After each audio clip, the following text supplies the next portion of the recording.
నాగర్ కర్నూల్ ప్రభుత్వ ఆసుపత్రిలో సిబ్బంది నిర్లక్ష్యంపై అధికారులు స్పందించారు. అయితే ఈ ఘటనకు అసలు కారణమైన వారిని వదిలేసి కింది స్థాయి సిబ్బందిపై వేటు వేశారు అధికారులు. నాగర్ కర్నూల్ ఆసుపత్రిలో మంగళవారం వైద్యులు అందుబాటులో లేరని, వైద్య పరీక్షల కోసం వచ్చిన గర్భిణీల ఇబ్బందులపై హెచ్ఎంటీవీ వరుస కథనాలను ప్రసారం చేసింది. దీంతో అప్రమత్తమైన అధికారులు వెంటనే ఓ వైద్యుడిని ఆసుపత్రికి పంపారు. వైద్యుడైతే వచ్చాడు కానీ ఎనెస్థెటిస్ట్ లేకపోవడంతో ఆపరేషన్లు నిలిచిపోయాయి. అంతేకాదు, స్కానింగ్ చేసేవారు లేక గర్భిణీలు ఇబ్బందులు కొనసాగాయి. వీటిపై హెచ్ఎంటీవీ వరుస కథనాలను ప్రసారం చేసింది.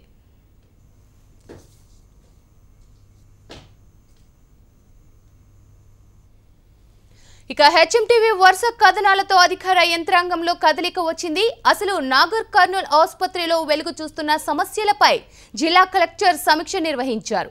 గతంలో 2 అవుట్ సోర్సింగ్ గైనకాలజిస్టులు పనిచేసేవారు.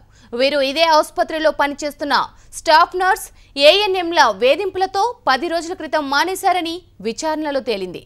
అవుట్ సోర్సింగ్ డాక్టర్లు మానేయడంతో ఆసుపత్రిలో వైద్యుల కొరత ఏర్పడింది. దీంతో ఆసుపత్రికి వచ్చే గర్భిణీలను పరీక్షించేందుకు డాక్టర్లు లేక తీవ్ర ఇబ్బందులు పడుతున్నారు.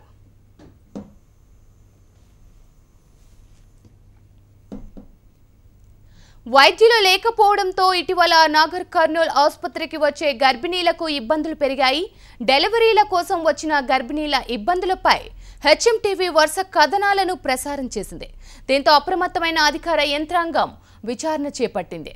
దీంతో అవుట్ సోర్సింగ్ గైనకాలజిస్టులు మానేయడానికి కారణమైన స్టాఫ్ నర్స్, ఏఎన్ఎంలను బాధ్యులను చేస్తూ వీరిని విధుల నుంచి సస్పెండ్ చేశారు.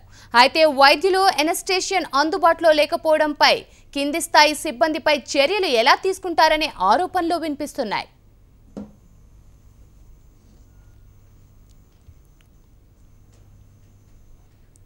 మరోవైపు నాగర్ కర్నూల్ ప్రభుత్వ ఆసుపత్రిలో మరోసారి సిజేరియన్లు వాయిదా వేశారు. ఎనెస్థెషియన్ లేకపోవడంతో ఇవాళ ఆపరేషన్లు రద్దు చేశారు. దీంతో డెలివరీ కోసం వచ్చిన గర్భిణీలు ఇబ్బంది ఎదుర్కొంటున్నారు.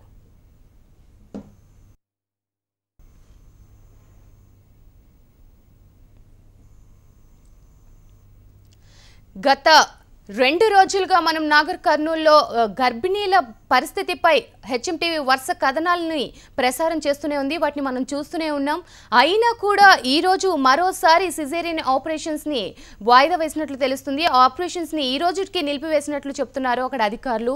ఇక హెచ్ఎంటీవీ వరుస కథనాలతోటి అక్కడ కలెక్టర్ ప్రస్తుతం సమీక్ష నిర్వహించారు. దీనికి కారకులైన బాధ్యుల్ని ప్రస్తుతం సస్పెండ్ చేశారు. కానీ కింది స్థాయి ఉద్యోగుల్ని సస్పెండ్ చేయడంపై కొంచెం ఆగ్రహం వ్యక్తం అవుతుంది. ప్రస్తుతం వైద్యులు లేని సమయంలో కింది స్థాయి ఏఎన్ఎంలను కానీ అలాగే మరో ఒకరిని నర్సును కానీ సస్పెండ్ చేయడంపై ప్రస్తుతం ఆగ్రహం వ్యక్తం చేస్తున్నారు అక్కడున్న గర్భిణీలు.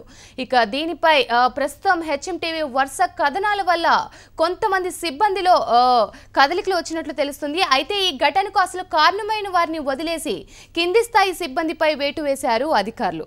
ఇక నాగర్ కర్నూల్ ఆసుపత్రిలో మంగళవారం వైద్యులు అందుబాటులో లేరని, వైద్య పరీక్షల కోసం వచ్చిన గర్భిణీల ఇబ్బందులపై హెచ్ఎంటీవీ వరుస కథనాలను ప్రసారం చేసింది.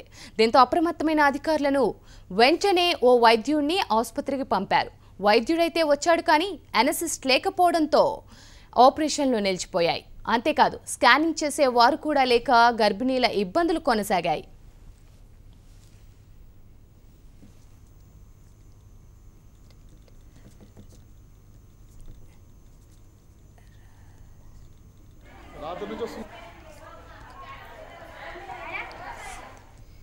ఇక దీనిపై మనతో స్పందించడానికి నేరెళ్ల శారద, రాష్ట్ర మహిళా కాంగ్రెస్ అధ్యక్షురాలు ఫోన్ లైన్ లో సిద్ధంగా ఉన్నారు. నమస్తే శారద గారు. నమస్తే అమ్మా. సో మీరు దాదాపుగా హాస్పిటల్ దగ్గరే ఉన్నట్లు తెలుస్తుంది. మీరు పరిస్థితిని చూశారు. ఈ పరిస్థితిపై మీరు ఏ విధంగా స్పందిస్తారు?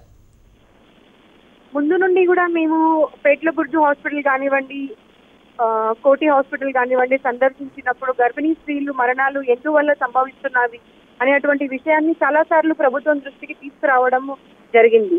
అక్కడ నాసిరకం మందులు ఉండడము, తర్వాత తగినంత స్టాఫ్ ఉండకపోవడము, వైద్యులు అందుబాటులో లేకపోవడము, ఇన్ని రీజన్స్ వల్ల ఈ రకాల మరణాలు సంభవిస్తున్నాయి. ఎన్నిసార్లు చెప్పినా కానీ కనీసం ఆ శాఖకు సంబంధించినటువంటి మంత్రి కానివ్వండి, ముఖ్యమంత్రి గారు కానివ్వండి కనీసం స్పందన లేదు. ఏదైనా అంటే వీళ్ళు మహిళా సంక్షేమం గురించే మేము ఆలోచన చేస్తున్నాం అనేటువంటి మాటలు కేవలం మాటల వరకే చెప్తున్నారు తప్పించి చేతలలో మటుకు ఇది సాధ్యం కావట్లేదు. జనరల్ గా నార్మ్స్ ప్రకారంగా పిఎస్సి హాస్పిటల్లో 24 hours 2 డాక్టర్స్ ఎప్పుడూ అందుబాటులో ఉండాలి. కానీ అది జరగట్లేదు. ఈవెన్ కింది స్థాయి నర్సెస్ కానివ్వండి, మిగతా స్టాఫ్ కానివ్వండి, టెక్నీషియన్స్ కానివ్వండి, ఎవరు కూడా అందుబాటులో లేకపోవడం వల్లనే ఇలాంటి మరణాలు సంభవిస్తున్నాయి అనేటువంటిది మా దృష్టికి రావడం జరిగింది. అయితే శారద గారు మీరు చెప్పండి, అంటే దాదాపుగా 3 రోజుల నుంచి ఇదే పరిస్థితి ఉంది. దాదాపు నాగర్ కర్నూలుకి ఇతర ప్రాంతాల నుంచి వస్తున్న గర్భిణీలు 3 రోజులుగా హాస్పిటల్ చుట్టూ తిరుగుతూనే ఉన్నారు. ఒక పక్క వాళ్ళ పరిస్థితి బాగుండదు, కనీసం ఎనస్థీషియా ఇవ్వడానికి కానివ్వండి, లేకపోతే గైనకాలజిస్ట్ కానీ లేరు. అలాంటి పరిస్థితిలో నిన్న టెంపరీగా గైనకాలజిస్ట్ని నియమించారు. ఈ రోజు కూడా సేమ్ అదే సీన్ రిపీట్ అయింది. ఎనస్థీషియన్ లేక మళ్ళీ ఈ రోజు కూడా వెనక్కి పంపించేశారు. ఇది ఎన్ని రోజులు కంటిన్యూ అయింది? అంటే దీని మీద ప్రభుత్వం ఎందుకు ఇప్పటికీ చర్యలు తీసుకోలేకపోతోంది?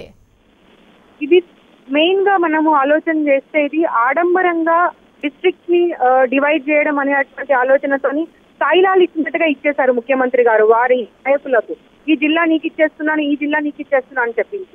కానీ ఏ డిపార్ట్మెంట్ లో చూసుకున్నా కానీ మీరు అసలు స్టాఫ్ అనేది లేదు. దానివల్ల ఈ ప్రాబ్లమ్స్ సంభవిస్తున్నాయి. అది మీరు అనెస్థీసియా అని అన్నారు కదా, దాని గురించి అయితే అసలు ఏ హాస్పిటల్, ఈవెన్ మీరు డిస్ట్రిక్ట్ హాస్పిటల్ కి వెళ్ళినా కానీ 4 డాక్టర్లు ఎప్పుడు అందుబాటులో ఉండాలి. కానీ ఎవరు కూడా అందుబాటులో ఉండట్లేరు. గైనిక్ కానివ్వండి, పిడియాట్రిషియన్ కానివ్వండి, అనెస్థీసియా కానివ్వండి, ప్రతిదీ అందుబాటులో ఉండాల్సిన అవసరం ఉంది. కానీ మీరు ఎప్పుడు వెళ్ళి చూసినా కానీ దాదాపుగా ఎవరో అరాకొరాగా ఉంటారు. మిగతా వాళ్ళంతా కార్పొరేట్ హాస్పిటల్స్ లో వాళ్ళ సొంత క్లినిక్లలో పనిచేస్తూ ఉంటారు. కాబట్టి ఇప్పటికైనా కానీ ప్రభుత్వము చాలా తీవ్రంగా స్పందించాల్సినటువంటి అవసరం ఉంది దీనిపైన. రైట్, థ్యాంక్ యూ శారద గారు.